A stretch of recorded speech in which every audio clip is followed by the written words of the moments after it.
Katara was a young waterbending master born in the southern water tribe to Chief Hakoda and Kaya.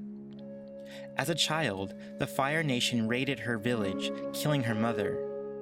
In retaliation, her father joined the army to fight off the dominating Fire Nation. Katara was left without any parents, raised by her grandmother, and remained with her brother Sokka. Eventually, she and her brother would find the Avatar, Aang, the last airbender. Together, Aang, Sokka, and Katara would help each other bring balance to the elements and defeat the evil Fire Nation. Katara would be an especially important part of the team, using her mastery of waterbending to aid Aang along their journey.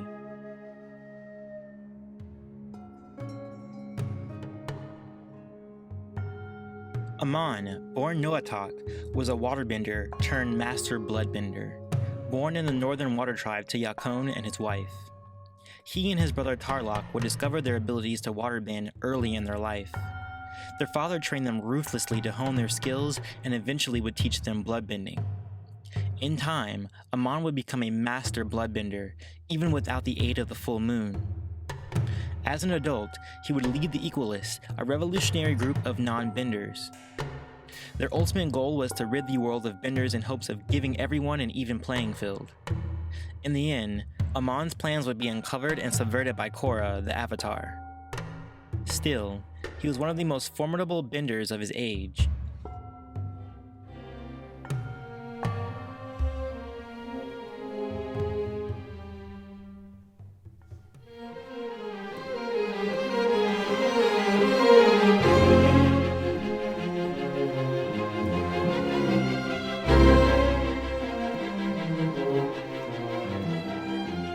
As is customary to my channel, I will be observing these two in their primes. What's a bit more challenging about this is that we do not definitely know where Katara stands at her prime, but we do know Amon's. For Katara, this would be sometime between the Yangshin festival and the birth of her children. For Amon, this would be his time in Republic City when he set in motion his plans with the Equalist group. Katara was an able-bodied physically, but it was never her forte. She was relatively untrained in her physical skills, focusing more on her mastery of waterbending. Katara often kept her distance in a fight, keeping waves of water between her and her foe. Offensively, Katara did not have much leverage. She was agile and relatively swift, but never overwhelmingly so. Defensively, she was a bit more capable. Still, she was relying on her water waves and ice walls to protect her, but when she did not have her abilities at her disposal, she was open to physical attacks. She has showcased an inability against close hand-to-hand exchanges with chi blocking. In her two fights with Mei and Ty Lee, she was subdued when they got close enough to disable the movement in her arms, which she was reliant on to craft her waterbending movesets.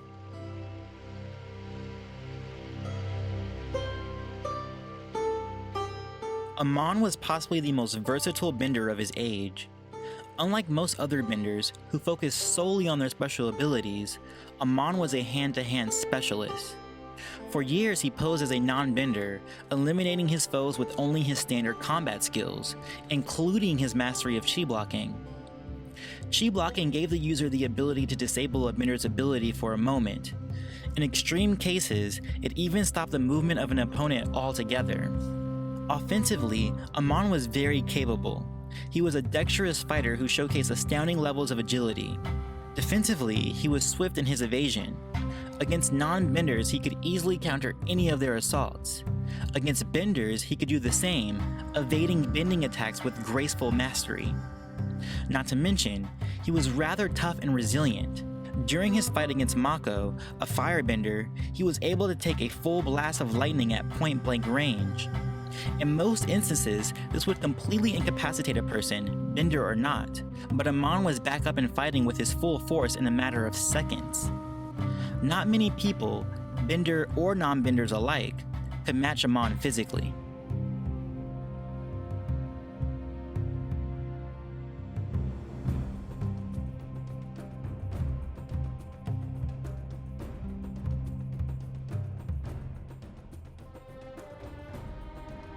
It's with almost all certainty that I can give this round to Amon.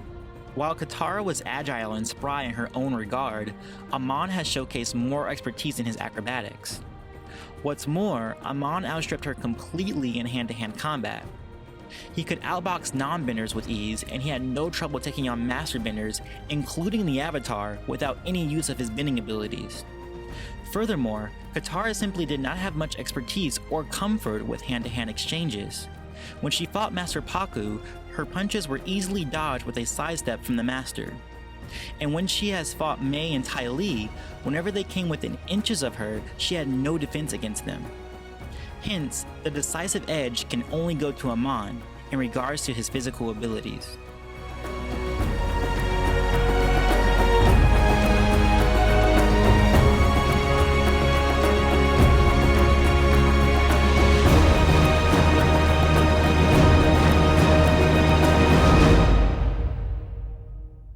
Katara was recognized as a master waterbender by the time she, Aang, and Sokka took down the Fire Nation. When Katara was a child, the Fire Nation killed all the benders in her village. Katara was the last waterbender in the Southern tribe, but her mother protected her, claiming she was the last waterbender. So Katara was self-taught and never got official training as a waterbender until she met Aang and traveled to the Northern Water tribe. There she would train under Master Pakku, who would help her as a stepping stone to mastery. After that, she would put her bending to practice against many foes, including Mai and Ty Lee, Zuko, Azula, and Hama, the Bloodbender. Almost all benders had two evolutions of bending. Firebenders can manipulate fire in their first evolution, but could also utilize lightning in their second. Earthbenders could shift rock and rubble, but masters could control metal as well. And waterbenders could ebb and flow water, but they could also affect the blood in one's veins. Bloodbending is perhaps the most effective and most powerful of all second evolution bending abilities. Unlike lightning and metal bending, however, bloodbending during Katara's discovery of it could only be used during the full moon. Katara would be taught bloodbending by an older and decrepit waterbender named Hama. Initially, Katara would reject the teachings of bloodbending after seeing how Hama abused it. Reluctantly, however, Katara would learn it to save her friends. Nevertheless, her abilities with water were masterful. She had a strong command over the water whip technique and would even manipulate water within clouds. Not to mention, she was fast enough to turn rain into solid ice. What's more, she also learned healing abilities with water as well. Katara was certainly someone not to be trifled with in regards to her master bending abilities.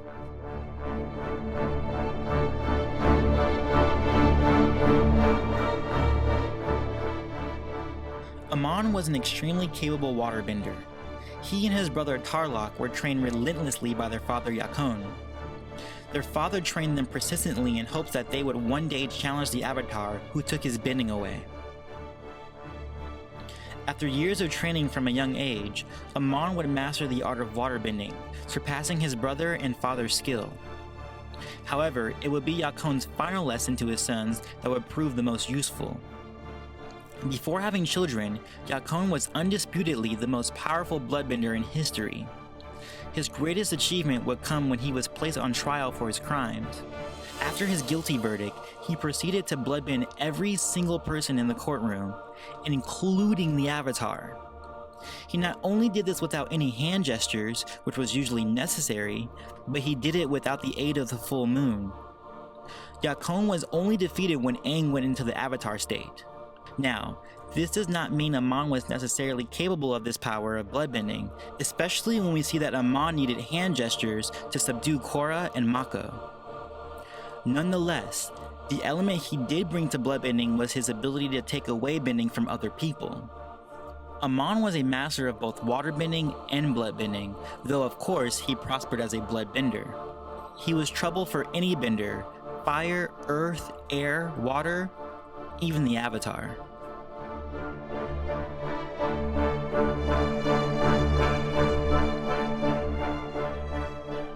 This round comes much closer. We can assume that Amon was at the very least proficient with waterbending if he was a master of bloodbending. However, we never see him use his waterbending in his prime.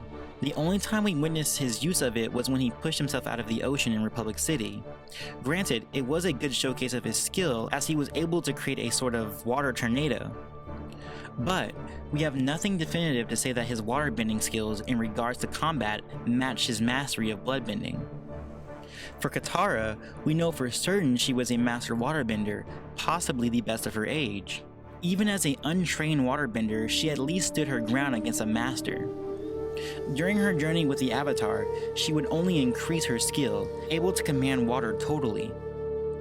She was incredibly fast with her bending, able to turn dozens of raindrops into sharp icicles. She was also deceptively fast and precise, making great use of the water whip technique. The only thing Amon could hope for would be to bloodbend Katara. Yet, Katara has shown a defense against bloodbending against Hama. Though, Hama was an older bender that needed the full moon, and Amon did not need the full moon. Still, I believe Katara's familiarity with bloodbending and her mastery of waterbending would give her the ability to resist. A definitive verdict for this round is difficult because we have not seen Amon's full power of waterbending, and we have not seen Katara's threshold in regards to bloodbending. That being said, I feel Katara's waterbending was probably more powerful than Amon in her prime, and the use of bloodbending would likely be a stalemate. Thus, I give the extremely slight edge to Katara in regards to her bending abilities.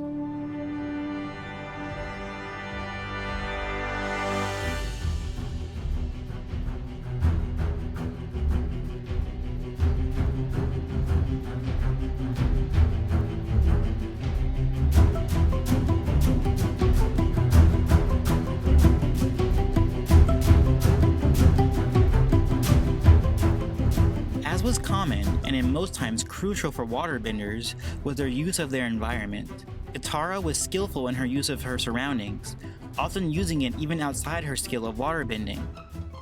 In her fight against Mei Li, she was able to use her bending to uplift the wood beneath her to block Mei's knife attack. This type of environmental awareness would be customary to waterbending masters, as their abilities were attributed to change. The element of water was always changing, always flowing, always curling in and out of itself. It may not have been one of the strongest elements, but it was certainly one of the most versatile.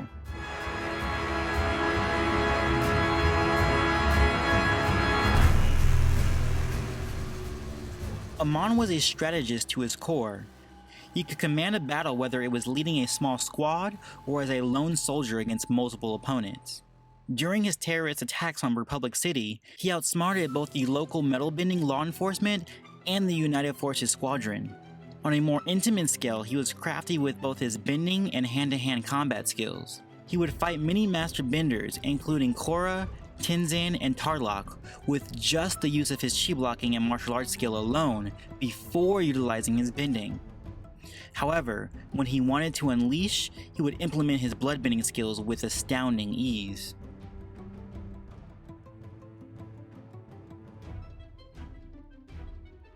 In a fight, it was always Katara's MO to keep distance from her opponent. Waterbending can be used offensively, of course, but it was innately a defensive form, much like airbending. In this fight, Katara would want to keep her distance, knowing that Amon's chi blocking and hand-to-hand skills would be her undoing. The best representation of her strategy would be similar to her fights with Mei and Ty Lee. In her first bout with the sisters, she would not fare very well, as they would be too fast for her. In her second fight with them, she would fare a little better, averting their physical strikes a little longer before ultimately being defeated again. While Katara was great at utilizing her surroundings, she did not have very much spatial awareness. Amon's priority in a fight would be to get in close to Katara, not wanting to try and match her waterbending abilities. We have seen him successfully evade and outmaneuver his opponents until they were open, though of course, he had limits. In his exchange with Tenzin and Mako, he did eventually get pummeled by an air sweep from Tenzin. Still, he did not rely solely on his physical abilities for his tactical ingenuity. A lot of his skill actually came from his intimidation, and his abilities only increased the fear that he imposed on others. It is definitely a tactic he would use against Katara, attempting to belittle her.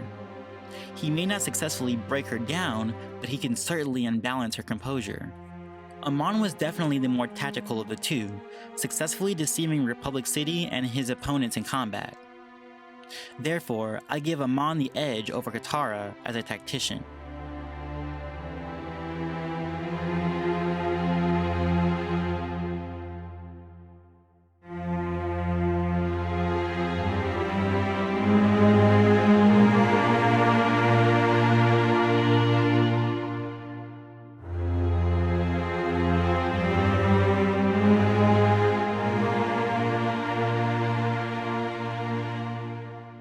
A fight between these two master waterbenders would be a sight to see. While Katara had a skill with agility, she was not as honed as Amon, who dedicated himself to his non-bending efforts. And though Amon was an extremely capable bender, Katara was a master, spending more time honing her waterbending abilities while Amon focused on chi blocking. They both had a knowledge of bloodbending, but I believe Amon would have a very slight edge, as Katara was not comfortable using the ability. Even with his edge, if pressed, Katara would make use of bloodbending to subdue him or at least stay on par with him. Finally, as a strategist and tactician in a fight, Amon was the better of the two. His covert efforts against Republic City showcases a grander knowledge and application of tactical ingenuity over Katara's rudimentary efforts. Still, these two were evenly matched, with marginal differences separating them. Let's say this fight takes place in the pro bending arena. That would put the two combatants about 50 feet away from each other. To put them on even playing field, let's also say that they were fighting at a full moon, so that both their waterbending and bloodbending skills were at their apex. Amon would be the first to attack, wanting to get in close to Katara. He will begin with a direct run towards her, arms swinging at his side. In a deft motion, Katara will pull a stream of water and blast it towards Amon. Amon dodges the first attack. Katara whips the water around for a second. Amon dodges again, only a few paces from Katara. With her free hand, Katara throws another wave of water towards him. This time she connects, throwing Amon off his feet and on his back. Unscathed, Amon rolls out of his tumble, outstretching his hand. Katara begins to convulse and spasm. Amon holds her in place, not letting her move an inch. He walks to her slowly, methodically. With several lines etched through Katara's forehead, she begins to resist. She regains movement in her arms, outstretching them towards Amon. Amon's walk slows to a stumble, fighting back Katara's own use of bloodbending. However, Katara could feel that her powers with the ability were dwarfed in comparison to his. With a swift wave of her hands, she calls two waves towards Amon's flank. She manages to hit him on both sides, immediately freezing him in an ice ball. But her ball begins to thaw around Amon's arm. Eventually, he gets a limb free, directing his hand at Katara again. Once more, she convulses. With each jerk and twitch, she loses control of the ice ball as it melts away. In time, Amon breaks free. Katara musters strength for a water whip, slinging it towards Amon. Though her strike is true and rapid, Amon catches it with his own hand, using his own skill with waterbending to pull her closer to him. Katara tries all she can to stop it. She sends wave upon wave towards him, but each wave is turned from a crashing surge into a weak miss by Amon's own skill. Finally, Amon pulls her into reaching distance, hitting her with quick strikes, blocking her chi and bending. Katara falls to her knees, defeated. Amon places his hand to her forehead, taking her bending away forever. Therefore, I deem Amon, the Equalist, the victor. Of course, this is all my opinion. Please leave your thoughts and comments below, especially for this new Versus series. Do you think Katara could have won, or do you agree that Amon's skill set would have edged out against her? Peace, love, and remember, be water, my friend.